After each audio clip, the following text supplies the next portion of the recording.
This is Poland, one of the largest countries in Central Europe, and a country that has gone through an extraordinary economic transformation in just a few decades. Poland does not have enormous oil reserves, the population of Germany, or the global influence of a superpower. Yet today, it is becoming one of the most important and fastest-growing economies in Europe. Its success is not the result of one lucky decision. It comes from decades of reforms, investment, industrial development, and integration with the European market. Just a few decades ago, Poland was significantly poorer than Western Europe.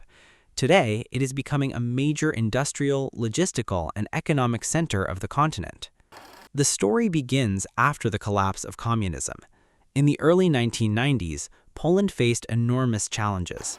State-owned companies were inefficient, infrastructure lagged behind Western Europe, and the economy had to make the difficult transition from central planning to a free market.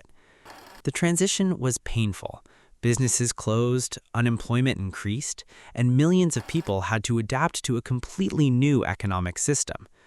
But this period also created the foundation for future growth. Poland embraced private business, foreign investment, and international trade. Later, joining the European Union became a powerful accelerator, giving Poland access to one of the world's largest markets and huge investment opportunities. One of the most important parts of Poland's economic story is its currency. Unlike most major EU economies, Poland kept the Polish złoty instead of adopting the euro. This gave the country greater flexibility during economic crises. When the global financial crisis hit Europe in 2008 and 2009, Poland was the only EU economy that avoided a recession. Its flexible exchange rate helped the economy adjust to the shock, while a weaker złoty supported Polish exporters and domestic demand. The currency was not the only reason for Poland's performance, but having its own monetary policy gave the country an additional tool that Eurozone economies did not have. Poland also benefits from its huge domestic market. Around 37 million people live in the country, making it one of the largest consumer markets in Central Europe. Businesses can grow inside Poland before expanding internationally, while rising wages support consumer spending.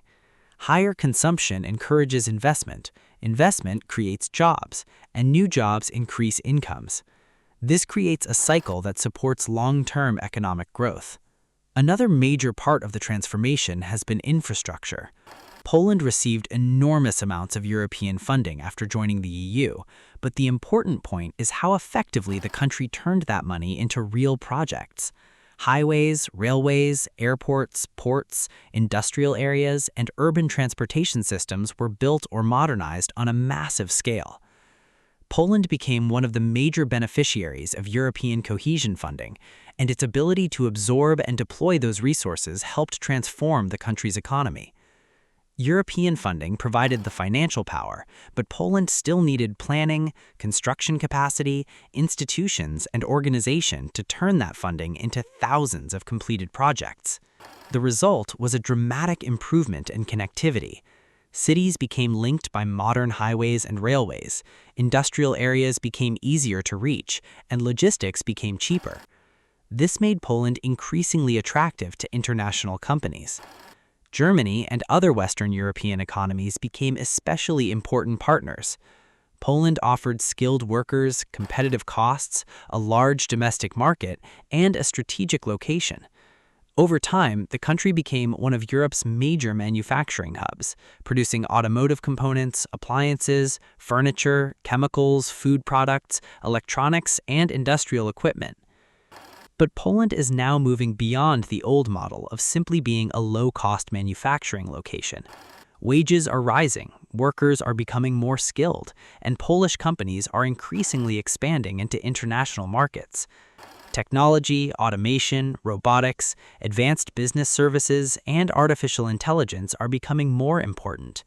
Poland needs to produce more with the same number of workers, especially because its population is aging and birth rates remain low. The next stage of growth will therefore depend less on having more workers and more on making each worker more productive. Geography is another major advantage. Poland sits between Western and Eastern Europe, has access to the Baltic Sea, and shares a border with Germany. Major transportation routes cross the country, while ports, highways, railways, and logistics centers make Poland an important bridge between European markets. As companies increasingly look for efficient production locations closer to their customers, Poland is in a strong position to benefit. Energy, however, remains a major challenge. Poland has historically relied heavily on coal, but it is now transforming its energy system through renewable energy, grid modernization, and plans for nuclear power. This is not only about the environment. Modern industry requires reliable and affordable electricity. If Poland can build a stable and competitive energy system, it could attract even more manufacturing and technology investment. Poland's economic success is not guaranteed.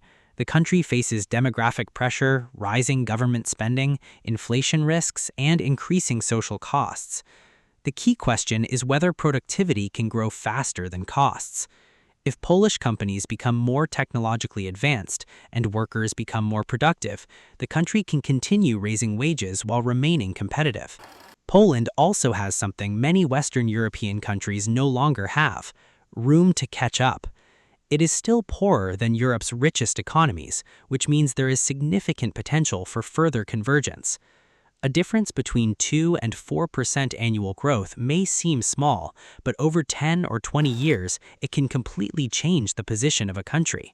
Poland has already proven that it can catch up with Western Europe. Now comes the harder part: maintaining that growth after the easiest benefits of catching up begin to disappear. Poland will need to solve its demographic problems, modernize its energy system, invest in technology, increase productivity, and build more internationally competitive Polish companies. So Poland's economic success is not a sudden miracle. It is the result of decades of consistent progress. The country built an industrial base, attracted foreign investment, benefited from European integration, kept a flexible currency, developed a huge domestic market, and transformed its infrastructure on a massive scale. Today, Poland no longer looks like simply a poorer neighbor trying to catch up with Western Europe. It is becoming an economic center of its own. And that leads to the bigger question: can Poland become one of Europe's next economic leaders? Because Poland's greatest achievement is not simply that its GDP has grown. It has proven that a country that was significantly poorer than Western Europe just a few decades ago can completely change its position within a single generation. And if this transformation continues, Poland might become a country that does more than catch up with half of the European Union. It could eventually begin competing with Europe's traditional economic powers.